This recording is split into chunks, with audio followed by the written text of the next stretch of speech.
मैं हूं डीके सिन्हा। आज सुबह 9:15 बजे निफ्टी ने एक हिस्टोरिक गैप अप दिया। ओपन हुआ सीधा 26,308 पर। यह वही लेवल है जहां से सितंबर 2024 के बाद बार बार रिजेक्शन देखा जा रहा है। आज मार्केट में दोस्तों फोमो भी नजर आया और जोमो भी नजर आया। ये दोनों जुड़वा भाई काम करते हुए मार्केट में नजर आए। मैं इसे एक्सप्लेन करूंगा, वीडियो को अंत तक देखिएगा। तो आज के प्राइस एक्शन से रिटेल ट्रेडर कंफ्यूज्ड है। वो पूछ रहे हैं अब क्या करें, बाई करें या वेट करें। इसका जवाब दोस्तों इमोशन में नहीं मिलेगा, इसका जवाब मिलेगा रूल्स में।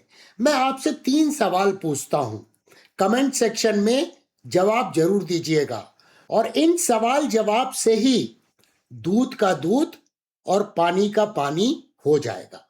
नंबर 1, क्या मार्केट आज बुलिश था? मेरा तात्पर्य है क्या निफ्टी आज बुलिश था?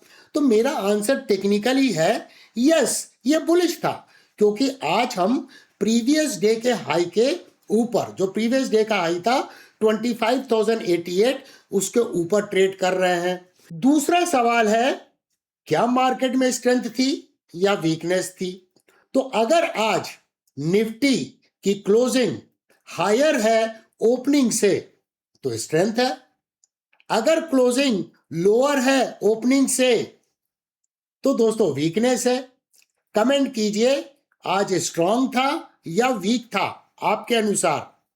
तीसरा क्वेश्चन जो कि एक मंथली हर्डल है, जो सबसे ज्यादा इंपॉर्टेंट है दोस्तों, क्या निफ्टी ने आज तक सितंबर 2024 के हाई यानी 26,277 के ऊपर कभी मंथली क्लोजिंग दी है? आंसर है नहीं दोस्तों। जब तक मंथली कैंडल क्लोज ना हो यह ब्रेकआउट कंफर्म नहीं होता है। आज हम इसी ट्रैप को डिकोड करेंगे।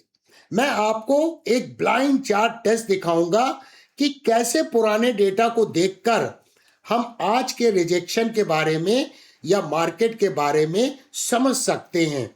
नो रिसेंसी बायस, ओनली डेटा। दोस्तों अंत तक इस वीडियो को देखिएगा, क्योंकि आज बड़ा इफेक्टिव तरीके से फोमो और उसका जुड़वा भाई जोमो दोनों एक्टिव नजर आए।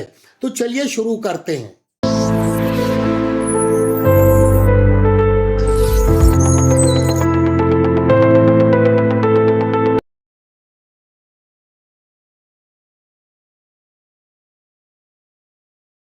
सबसे पहले लेटेस्ट न्यूज की बात करते हैं। मैं इसे बोलता हूं गुड वर्सेस अगली। Finally long pending trade deal finalize हो गई। यूएस टैरिफ्स रिड्यूस हो गए 18% पर। तो डायरेक्ट बेनिफिट क्या मिलेगा? टेक्सटाइल इंडस्ट्री को, ऑटो इंसेलरीज को और मरीन सेक्टर्स को, श्रिम्प, सी फूड, इनका माल अब चाइना और वियतनाम से सस्ता पड़ेगा। लेकिन दोस्तों हम इसके पीछे की हिडन कॉस्ट को, जो कंडीशन है, उसको इग्नोर नहीं कर सकते। सीधे शब्दों में बोला जाए तो ये फ्री लंच नहीं है। यूएस प्रेसिडेंट ने एक कंडीशन साफ की है, स्टॉप रशियन ऑयल। अगर हम रशियन डिस्काउंटेड ऑयल बंद करते हैं तो हमारा इंपोर्ट बिल बढ़ जाएगा, इन्फ्लेशन वापस आ सकता है। So it's a battle between export growth which is good versus import inflation which is bad. Market इसी को डाइजेस्ट कर रहा है। अब समझते हैं market cycle and the year 2 कर्स। आप लोग जानते हैं कि मैं पर्सनली हिस्टोरिकल डेटा को ज्यादा वेटेज देता हूं और उसे सुप्रीम भी मानता हूं। US mid term election year यानी ईयर 2 2026 यूएस प्रेसिडेंट का सेकेंड ईयर हमेशा वॉलेटाइल होता है। एग्जाम्पल के तौर पे 2022 आपको याद होगा। याद कीजिए 2022 में S&P 500 20% से भी ज्यादा टूटा और बेयर मार्केट में चला गया। निफ्टी भी हेवीली करेक्ट हुआ, करीब 19%। हिस्टोरिकल डेटा अगर देखें तो पहले 9 महीने of mid term election year usually painful होते हैं। मार्केट वॉलेटाइल रहता है, डीपर करेक्शन भी होते हैं। लेकिन एक अपॉर्चुनिटी की भी संभावना होती है जब मार्केट इस वॉलेटिलिटी के बाद बॉटम बनाता है, तब फंडामेंटली साउंड बिजनेस के स्टॉक्स आपको वैल्यू बाइंग की अपॉर्चुनिटी भी देते हैं। 2025 में निफ्टी ने सिर्फ 10.5% का रिटर्न दिया, one of the worst performing markets in the world.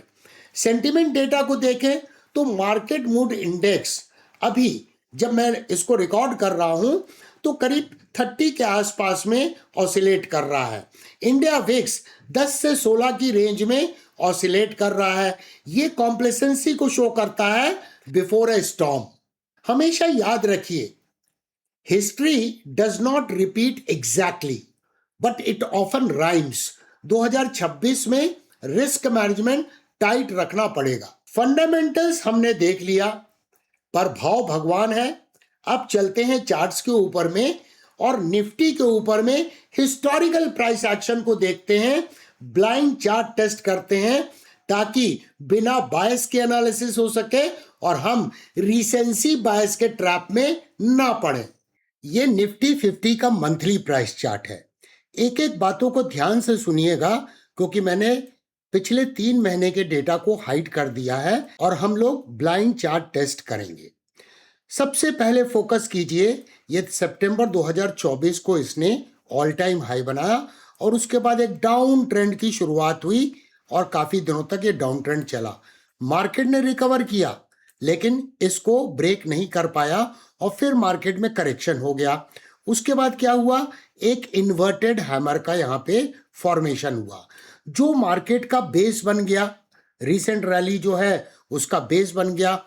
इसके बाद फिर मार्केट ने एक जोर लगाया यहाँ पर, लेकिन इसके ऊपर में क्लोजिंग देने में असफल रह गया। यानी सितंबर 2024 का जो हाई है उसके ऊपर में मार्केट कभी भी क्लोज नहीं हो पाया। अब आज के प्राइस एक्शन की बात करें तो आज देखिए यहाँ पर मार्केट जो है वो ओपन हुआ 26,308.05 पर, क्लोज कहाँ हुआ 25,727। मैंने प्राइस का काफी बड़ा रिजेक्शन क्लियरली समझ में आ रहा है। इस दौरान मार्केट ने हाई बनाया 26,341.2 का और लो बनाया 25,641.3 का। यानी कुल मिला के मार्केट ने एक चीज की आज, क्या वो किया कि मार्केट ने एक हाई बनाया 26,341.2 का जो इस सितंबर 2024 के हाई के ऊपर था, लेकिन प्राइस सस्टेन नहीं कर पाई और फाइनली गिर के 25,727 पर ये क्लोज हुई। अब यहां पर हमें बेसिकली समझना है डिमांड एंड सप्लाई जोन। तो यहां पर आप ध्यान से देखिए, ये इन्वर्टेड हैमर का जो रेंज है, यानी जो ओपनिंग एंड क्लोजिंग का जो रेंज है वो आता है 24,432 से 24,611। तो ये इसका मेजर डिमांड एरिया हो गया। मैं और भी कॉन्फ्लुएंस आपसे चर्चा करूंगा, अभी इसको ध्यान से सुनते रहिए और समझते रहिए। अब यहाँ पर आप देखिए कि सप्लाई एरिया क्या है। तो ये जो है हाई और प्राइस का ये रिजेक्शन कहाँ पे हुआ था 26,104। तो ये जो रेंज है ये इसका सप्लाई एरिया है। जब तक प्राइस इस सप्लाई एरिया को निकाल के क्लोज नहीं हो जाती है इसके ऊपर और उस क्लोजिंग कैंडल का यानी ब्रेकआउट कैंडल के हाई का फॉलो थ्रू नहीं होता है, तब तक अपसाइड मोमेंटम डेवलप होने की संभावना नहीं है। अब ध्यान से देखिए इस काउंटर ट्रेंड लाइन को, प्राइस का रेजिस्टेंस यहाँ ब्रेकआउट हुआ, यानी ये ट्रेंड लाइन एक एक्सपेक्टेड सपोर्ट है। इसके अलावा ध्यान से देखें तो ये राइजिंग ट्रेंड लाइन है। मैं आपको चार्ट छोटा करके दिखाता हूँ। ये हिस्टोरिकली डायनेमिक सपोर्ट है। ये देखिए प्राइस यहाँ पर सपोर्ट लेती नजर आ रही है और ये कब से सपोर्ट ले रही है, ये ले रही है जून 2022 से। इसने यहाँ सपोर्ट लिया, यहाँ सपोर्ट लिया, यहाँ भी ऑलमोस्ट इसके क्लोज आई, उसके बाद यहाँ सपोर्ट लिया और ये कॉन्साइड कहाँ कर रहा है, ये कर रहा है EMA 21 से। इसी जोन में EMA 21 आता हुआ नजर आ रहा है। यानी ये डायनेमिक सपोर्ट हो गया और ये इन्वर्टेड हैमर का रेंज जो है वो स्टैटिक सपोर्ट हो गया।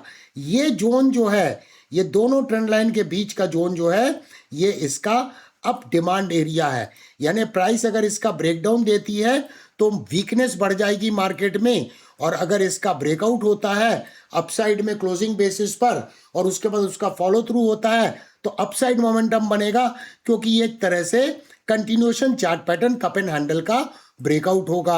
अब वीकली चार्ट में देखते हैं, तो वीकली चार्ट में भी देखिए बहुत स्ट्रगल किया, 2 वीक तक इसने कोशिश की कि इसका ब्रेकआउट करे, फेल हो गया, और आज एग्जैक्टली इतने इंपॉर्टेंट न्यूज के बाद मार्केट में गैप अप ओपनिंग हुई, लेकिन प्राइस सस्टेन नहीं कर पाई इस सप्लाई एरिया के ऊपर में। अब हम डेली प्राइस चार्ट को देख रहे हैं, ध्यान से देखिए दोस्तों, जब प्राइस इस समय पे करेक्ट हो रही थी या कंसोलिडेशन हो रहा था तो वॉल्यूम जो था वो एवरेज वॉल्यूम के आसपास था और फ्लैट जैसा था। ये ब्लू कलर की लाइन जो है एवरेज वॉल्यूम को इंडिकेट करती है, ये फ्लैट है। कंसर्न का विषय कहाँ आता है, मैं चार्ट को अनहाइड करके दिखाता हूँ। वॉल्यूम इस जगह पे बढ़ता हुआ नजर आ रहा है, जो एक टिपिकल साइन ऑफ डिस्ट्रीब्यूशन का होता है। यहाँ पे प्राइस गिरी और आज की कैंडल देखिए गैप अप ओपनिंग होने के बाद एब्सोल्युटली रिजेक्ट हो गई। तो अब ये जो गैप फॉर्म हुआ है आज की डेट में, ये इसका इंटरमीडिएट सपोर्ट बनता हुआ नजर आ रहा है, जो करीब करीब 25,100 के आसपास आता है। तो दोस्तों, मार्केट में 2 जुड़वा भाई हैं, फोमो यानी फियर ऑफ मिसिंग आउट, और दूसरा Jomo, Joy of missing out. इन्होंने गैप अप देखकर उसका प्राइस का पीछा किया, वो फोमो में फंस गए। जिन्होंने रूल्स को फॉलो किया और वेट किया, वो जोमो में खुश है। फाइनल वर्डिक्ट, 2026 इजी मनी का साल नहीं है। It is a year of probabilities not predictions. अगर आपको रूल बेस्ड ट्रेडिंग सीखनी है, जहां हम इमोशन नहीं सिर्फ सिस्टम को फॉलो करते हैं, जैसे Arjun trading system and Surya trading system, तो चैनल के कोर्स टैब पे जाइए और उनको सीखिए। वीडियो पसंद अगर आया है तो लाइक कीजिए, कमेंट में जरूर बताएं आर यू बुलिश और cautious for 2026। No emotion, only rules. जय हिंद।